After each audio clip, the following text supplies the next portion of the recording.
"Would you like to come out today?" "Oh, yes, please," said Edward. So they lit his fire, made lots of steam, and Edward puffed away.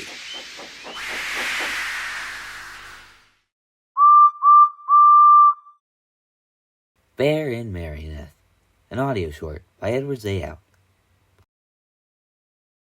One evening, the Fat Controller arrived at Alfred's sheds and spoke to Bear. "Good evening, Bear." "Evening, sir. I have an important job for you. A heritage railway in Wales has asked if Crovan's Gate could overhaul one of its engines. The engine cannot travel on its own, so I need an engine to take it here. Would you be able to do that?" "Oh, yes, sir, of course, sir." "Excellent. You'll be leaving the day after tomorrow. I should mention that its engine is rather quiet, so try not to be insulted if he doesn't talk back." "Oh, that's no problem, sir, I understand." "Thank you, Bear. I must be off now. Good night." "Goodbye, sir." A day later, Bear set off with a brake van, crane, and well wagon for Wales. The journey was long, but Bear didn't mind.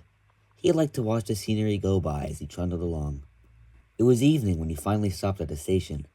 He was switched onto another line, which was signal-tracked, and made his way to a small but beautifully decorated station. In the station's yard sat a shed and sidings, one of which contained a small little diesel shunter with a works train. "Hello," it said. "I heard an engine will be coming today. You must be it." "I'm Rise. What's your name?" Bear smiled.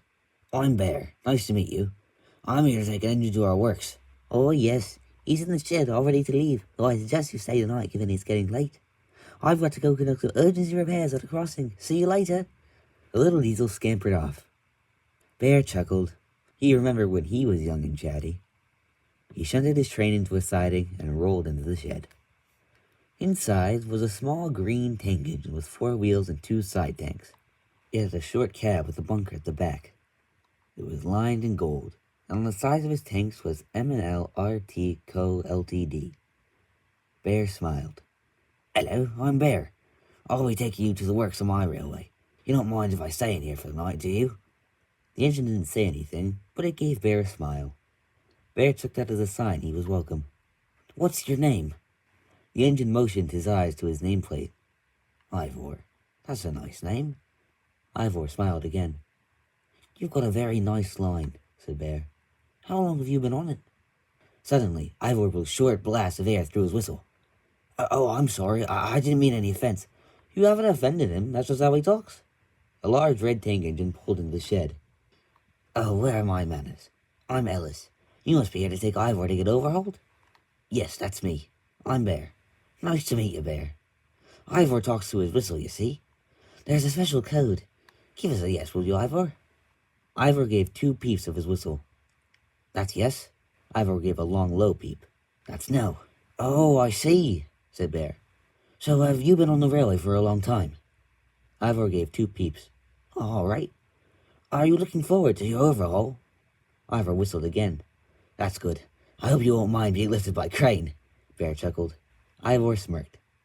"Has the railway been preserved for a while?" Ivor gave a yes. "It's been nearly 45 years, hasn't it? We opened in 48, if memory serves," said Ellis. Ivor gave a few peeps. "What's that mean?" "Sounds about right," replied Ellis. The 3 engines talked far into the night, even after a tired Rise arrived back. Eventually, though, they fell asleep. The next day, Bear shunted his train, and Ivor was lifted onto the well wagon. "Have a safe trip," called Rise. "Don't be a stranger, you hear?" said Ellis. Ivor smiled as Bear's engine roared into life. The staff all waved as the 2 engines left for Sodor. As they glided onto the main line, Ivor fell asleep, and Bear thought about last night. He was glad to have made some new friends, though he hoped he'd have a translator on Sodor as well.